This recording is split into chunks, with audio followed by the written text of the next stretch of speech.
So here we are with our little brother, Moni, and we have asked him to come and discuss with us what it is like to be a U.S. citizen. So, when did you become a U.S. citizen? I became a U.S. citizen August 10th of 2021. Okay. So So that's like what, almost 3 years ago. almost 3 years ago. So did you vote in the 2022 election? Mm, I Yeah, I think you did. I think I did. Yeah, What was in 2022? it was midterms. Oh, Yeah, I did vote in that. So, So how long did it take for you to become a citizen, a U.S. citizen? well, I am 42 now. Um, when we moved here to the U.S. from Tonga, I was about the age of 4. Um, wow. and that was in 1986. And since then, so me and my sister Te Anu were the only two children that were not citizens of the U.S., including our parents. Um, so that journey took us all that time from 1986 up until, for me, it was 2021 that I was able to get my citizenship. So how many years has that been? That's been a lot of years. I think about it. So you were 4. Yeah, I was 4 at the time. And you were how old when you got it? 40? 42. 42. The No. answer is 42. Well, not 42 because I got my citizenship in 2021. So you're So it's about 30, probably about 40, 40, 39, 40. Yeah. So why did you decide to become before you answer that, why did it take you so long to become a U.S. citizen? First part of that was just because our family was trying to do things the right way. What do you mean by the right way? What's the right way? I guess passing through the what the government had set up for us to be able to get our citizenship, we had to have a passageway to citizenship, and we didn't have that when we first came here. And so the reason why it probably took so long was because of that. We needed our older sister, to become age of 21 for her to... Oh, 21, not 18 or 19? Yeah. Was it 21 or is it 18 when Leah... I was 19 when I got married, so... Yeah. But we didn't get our citizenship for mom and dad until... They didn't get theirs until, like, later on in the 2000s. So it had to be about 21. So that was part of the biggest reason why it took so long for us to do that. And then the other part was just that I didn't know if I wanted to have U.S. citizenship because there wasn't really... Why? Anything. Because I just didn't really care as much about the U.S. as much. I didn't feel like there was a real connection for me here for a while. What brought that on? Maybe just like not knowing, because, being transplanted from the islands and not knowing who we really are, and being, up in a place where we weren't surrounded by too many Polynesians and Pacific Islanders. There was a sense of identity that was kind of lost a little bit. So it was just, am I supposed to be here, or am I supposed to be back home in the islands? And so that didn't really give me any drive to do that. So I guess I'm a little bit more complacent when it comes to those kinds of things, when it's just like, oh, it's just citizenship. I can get my green card, which I did. And just renewed. When did you get your green card? I got it just before my mission, I believe. So I think I was like 19 or 18. 18 or 19 or something like that. And then, and then I had to get it renewed. I think it was like every 5 or 10 years. I can't really remember. So I did that, and it cost every single time to do that. But what was the cost for that? I think it was like I think it's like $400. $400, $500 each time. That's crazy. So you were, I just want to ask, you said that you had some kind of sense of lack of identity. Do you think you ever found that? I think I found that on my own because it's not something that like for me, I don't want people to define my identity for me. Like I think that is very important for me to. What do you mean by that? You don't want people to identify it for like you? This is who you are, this is who you're supposed to be. Like this is what is being Polynesian or being Pacific Islander or being whatever. Like I didn't want that to be my case. And so I found that just by, being able to understand more about myself and also my family and your own journey. And my own journey. Yeah. I respect that. Good for you.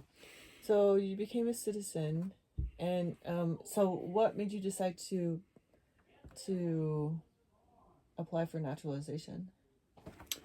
Well, the first thing I was always wanting to do it. I just take my time because that's just how I am, as I mentioned before, being complacent, taking my time on those kinds of things. But is it being? I mean, like, were you really taking your time, or were you were you being calculating? Were you calculating the situation? I don't calculate anything. You don't weigh the pros and cons. Where were you born? Yeah, where were you born? I was born in Tonga, in the Viola Hospital in Nuku'alofa, amongst many other people that have been born there. And you were born during? I was born during the hurricane that hit in 1982, Hurricane Isaac. And it was one of Tonga's bigger hurricanes at the time. And I was supposed to be named after that hurricane, but my parents didn't want to name me after that, so they gave it to my younger brother instead. That name for Isaac. Of all the things, like, we really want to remember that your older brother was born during a hurricane.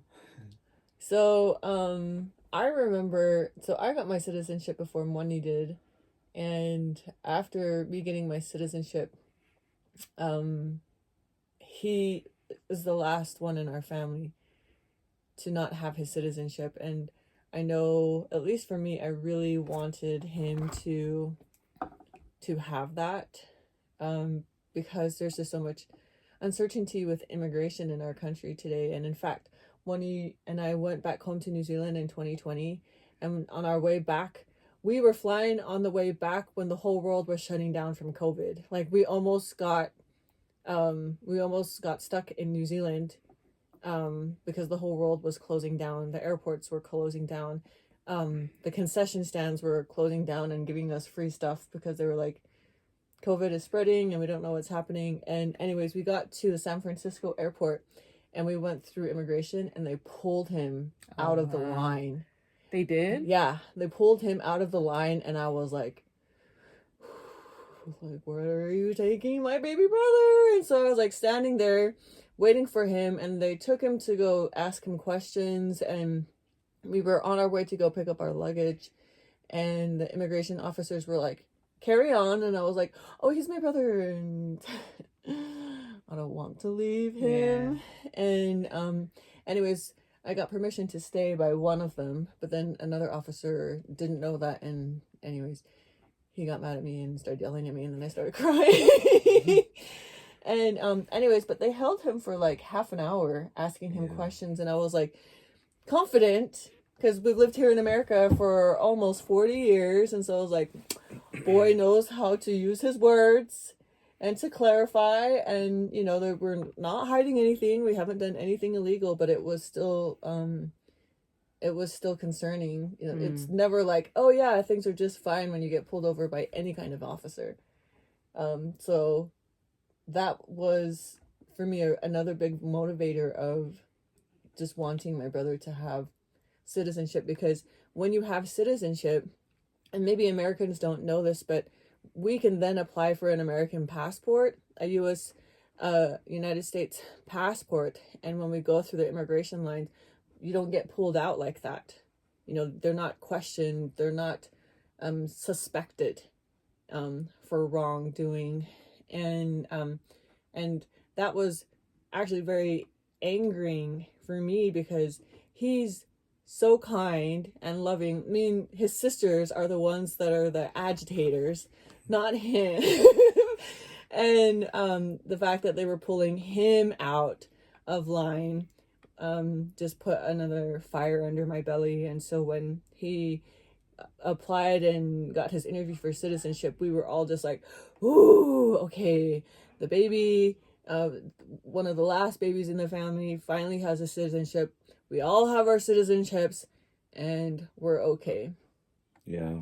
And I think for me, that was my biggest reason why, is because I think that in itself, that time where I was pulled, I mean, T was probably more, frantic than I was, because, as I said before, I'm pretty, like, complacent when it comes to that stuff. So I was just relaxed. Chill. I was Pretty chill. chill. I get, yeah, chill. House of Manasseh.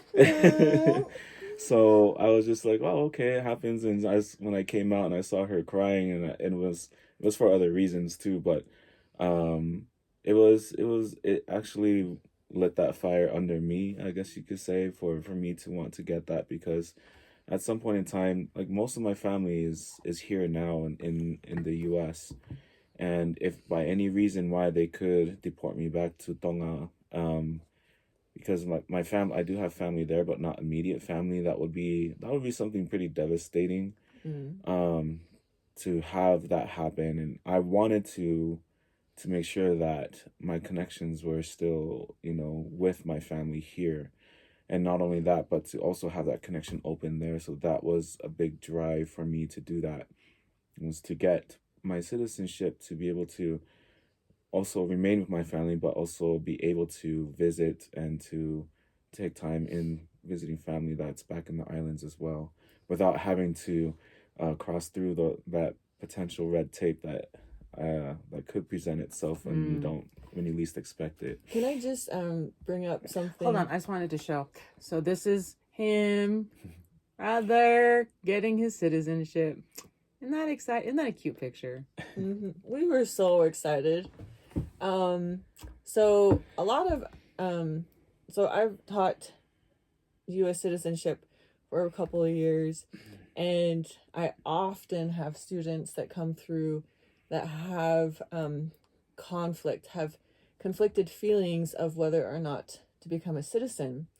And I know that was one of your conflicts, and I'd like you to talk about that. But a lot of Americans don't know, because and maybe it's because you're from here, and people who don't originate from America maybe can have empathy here.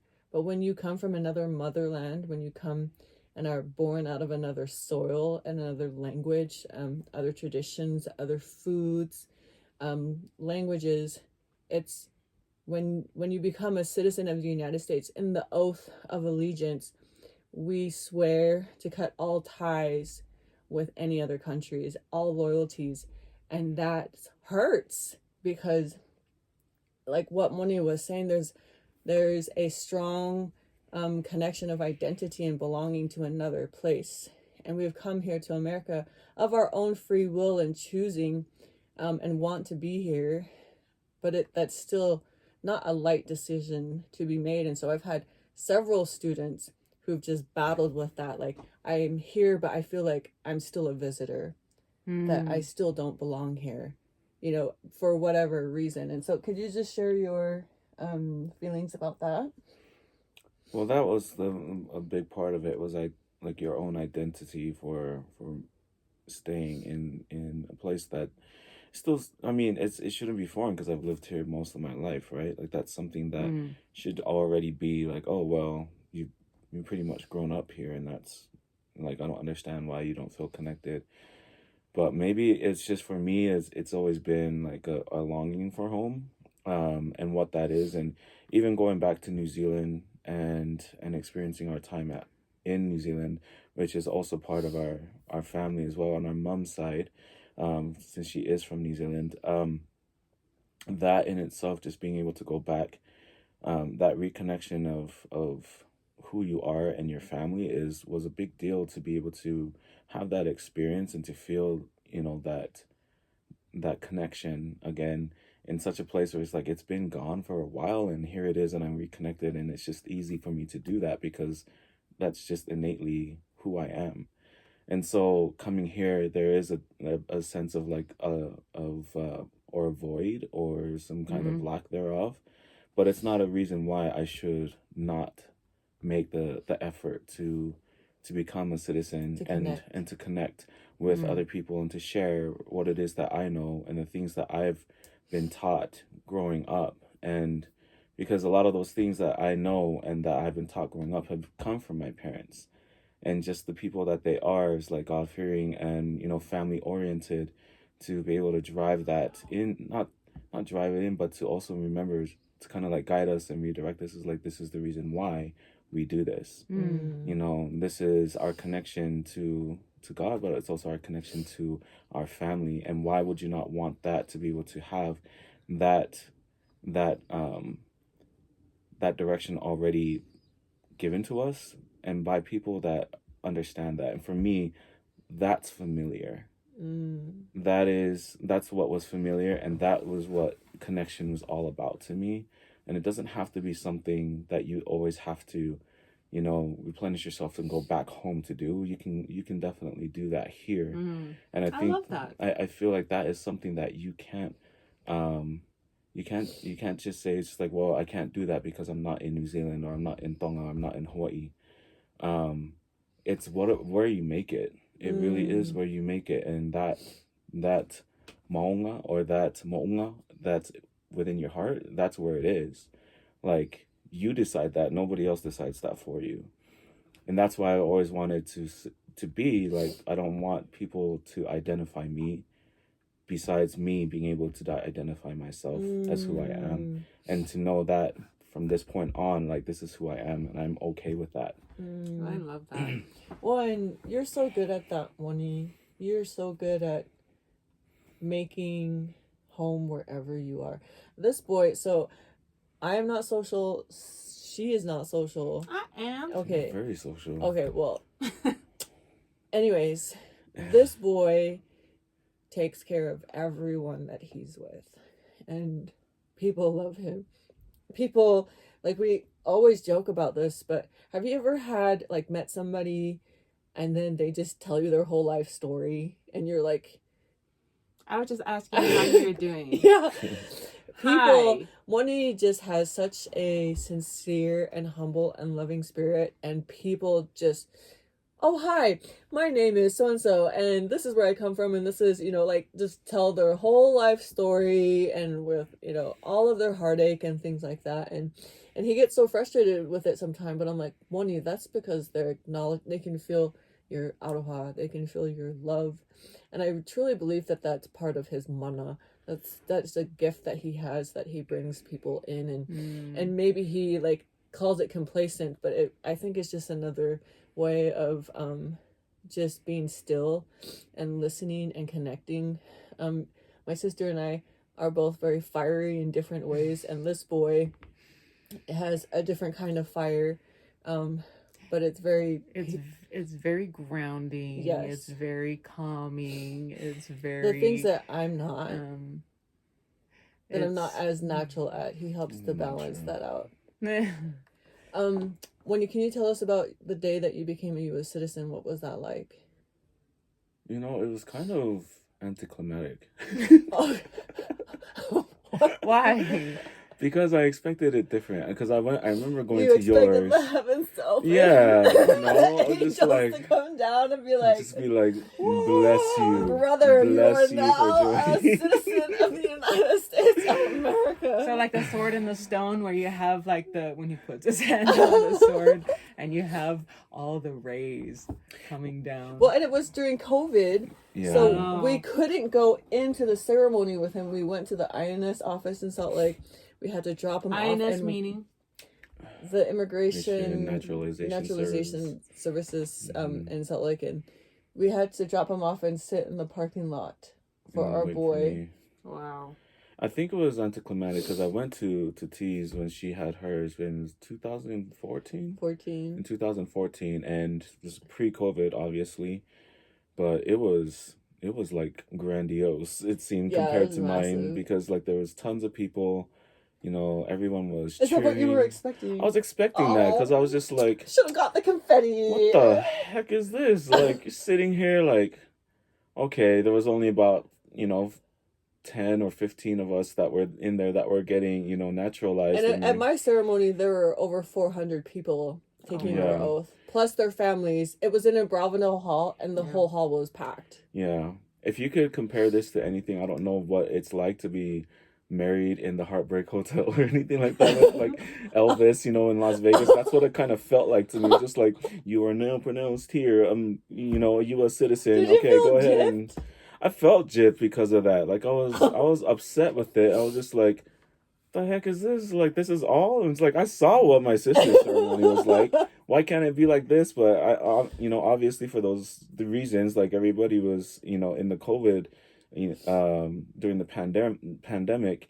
And when we were sitting there, I was just like, wow, this is just so underwhelming and very, but at the same time, I was grateful because like, it didn't need a grandiose ceremony. I didn't need like all these kinds of things to happen. I just needed to get the paper that says like, hey, you've been a good citizen and here you are. Now you're part of this country, and you don't have to rescind your your other citizenships with the other countries. But that Yeah, we can have dual citizenship. we can have dual citizenship, and for me that was also a big reason why I decided that I wanted to do that, because I didn't want to have to let go of something that is still a part of who I am. Like identity in that way is very important as well. And so I felt like I needed to connect to it this way regardless. I mean, the guy that was actually doing the ceremony, officiating, he looked like he came out of like a game show host for like this. He had like a blazer on and some jeans on and wearing some Jordans. And it was very boring. No. And so and so when that happened, like he just let it go. Like I was just like, okay, that's it. And then they're like, okay, well now you can go and take a picture out in the back with this with the Statue of Liberty like little flag thing. And I'm like, I don't want to take a picture with that. Cardboard. Yeah, it was like one of the ugliest looking things, and I was just like, I don't want to take a picture with that. I want to take a picture next to the American flag. I want to show people it's just like, this is something important to me because I am now a part of this in such a way where I earned it. Yeah. And not only did I earn it, I did it the right way, and I feel good about that. And there's nothing that nobody can take away from me for that. No. So what have you done since then? Wait, hold on. I remember you saying that the judge had a half suit on, right? Like, so he had like a jacket. He was wearing a suit jacket and then just shorts and jandals. No, he wasn't wearing shorts. He was wearing jeans and like Jordans or something like that. I'm like, cool, bro. Like, yeah, You're like, it's only taken how many years for me to decide to become a citizen of this country. But as I walked out, like, I was looking back because you had to walk out, and once you walked out, you couldn't go back in from what they said. And so I walked out, they said, you can take a picture with that Statue of Liberty thing out there if you want to. And so I walked out there, and I was like, I don't want to take a picture with that. I want to go back in and take a picture with this. And then like, well, you can't come back here. It's like, I'm a citizen now. I can come back here now, and I can take a picture with the flag, as I should. And they were like, oh, yeah, I guess, it's not a big deal. It's like, of course it's not a big deal. There's only 10 people in here. So, but yeah. Funny. It was kind of, it's kind of anticlimactic. Congratulations, felicitaciones. But other than that, like, I've been able to vote. I've been able to see things in a different light. I'm gonna be able to get my American passport here soon. To be able to fly out of the country now. Yeah, immigration. Yeah. Huh? Try to pull him out of the line now. Huh? So learn your own history, huh? Meanwhile, I have already had mine. I've had mine. And I don't go anywhere. Lucky for you. Yeah, but that's been that's awesome. Sorry, also, I didn't mean to be falling asleep. They haven't had much sleep since. We just ran our half marathon this morning. And it's had like barely an hour and each. we still stink, so. Yeah, I need a shower. I I wanted to, well, no, we wanted to bring in just ordinary citizens to talk about how they have connected with government, with liberty, with freedom in their own lives. And our brother was coming over this weekend, and I was over this weekend at our sister's house, and we really wanted to just share his story of what it's like to become a citizen of the United States of America. What are you laughing at? I'm just laughing that I was asleep. Okay. I'm so sorry. Yeah. Sorry. So what do you have anything to say to those who are considering citizenship? Because we got lots of fam bam who feel the same way, who are like, no, we will be permanent residents forever and never become U.S. citizens. So what are the blessings of becoming a United States citizen for you? For me, it's just what I talked about before. It's just being able to stay connected with your family, and you don't have to give up those your citizenships from your home countries. That is their property. That is their right to keep that, and that's not something that they can change. But for me, the biggest part about that makes the big difference is if you have family here and you have those that are loved ones that need you, it's for me, it means everything to you to have that and to know that you have that security, to know that you can always travel back and forth. You have a say, you matter. And those things are more important to me than anything else at this time. Just considering that when you have the connections with your family, my family means everything to me. And that's more reasons why that I wanted to become a citizen. Not for anything else, like for cultural things, for national things or things like that. Like that's important too. But when it comes down to it, it's the connections that you have within your immediate home and those around you, and just the way that you are able to carry those. And maybe that's a journey that you need to understand and come to understand on your own. However that is, if you decide to make the decision to do it or not. I just waited because I didn't realize that early enough. But I mean, I've always known that, but that incident that T was talking about, or that time experience, was probably the one that opened my eyes the most. And I was already on my way there, but that just kind of pushed it over the edge, and like, it's time to go. It's time to make that to make moves. Yeah. I want to ask you the question with what you started with identity and belonging. So I really struggled with trying to. So when I became a citizen, I felt like I was betraying my own homeland by, severing loyalties to where I come from and to where I belong. And I went to battle with, could I still be Maori? Could I still be Tongan? And could I also be an American?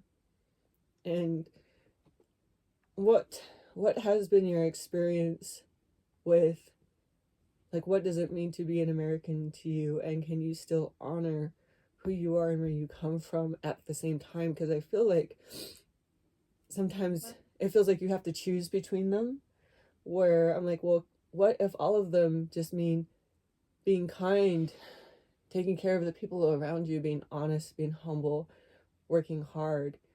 Like, that's what it means to be American. That's what it means to be Tongan. That's what it means to be Maori. Can you just share your feelings on that? I think it's important for you to have that sense of identity, regardless of where you come from. But as I mentioned before, like, for me, it's never been somebody else to identify who I am, but only for me to do so. However that is, whether you're Tongan, whether you're Maori, whether you're, Latino, whether you're whatever it might be, or even American, like, those parts of your identity are parts of you. It doesn't define the whole of who you are, though. Those kinds of things are important to always remember, but it doesn't mean that that's your entire being. like, because there are parts of you that, that play into other areas of your life that are not just going to be defined by that, but it's going to be defined by other things. And they're just a part of the whole construct of where we are, like who we are as people, as humans and stuff, that where we can come to understand more about like our purpose, and that to me is the true identity. It's just like a gathering of all those different things and those pieces and bringing them together, and being like who you feel that you are, not who anybody else feels that you are. I would love that. So, Love that, Moni. Yeah, thank you for sharing. Thank you for sharing and sitting with us, Moni. yeah, they're so tired. Very tired. Hey, But thanks. really grateful to have you with us, and that, I don't know. I mean, like, I remember even posting about it on social media when he became a citizen. Like, our family is finally an American family. And not in a finally we've Americans, but we now live the American dream of debt and taxes and all of those wonderful things. But there's so much good about this great country. Yeah. And Well, and it means something different. Like Moni said, he had to earn that. And so when it comes to voting, when it comes to vetting, when it comes to even the American flag, it touches our hearts in a different way. Because we've just had to go to battle with whether or not we really wanted her. And now, I mean, at least for me, there are no questions. I love this country with all of its imperfections. And I want to fight for her just like I want to fight for New Zealand, just like I want to fight for Tonga, just like I want to fight for my family. Yeah. You too, Mon? Exactly the same, yeah. Yep. And because you two on my side, I don't have a choice. Sorry, Moni. But I do love my sisters because they are definitely what you see is what you get, and honest and true. Oh, I love you, bro. Love you too. Thank you. Thank you. Thank you for your time.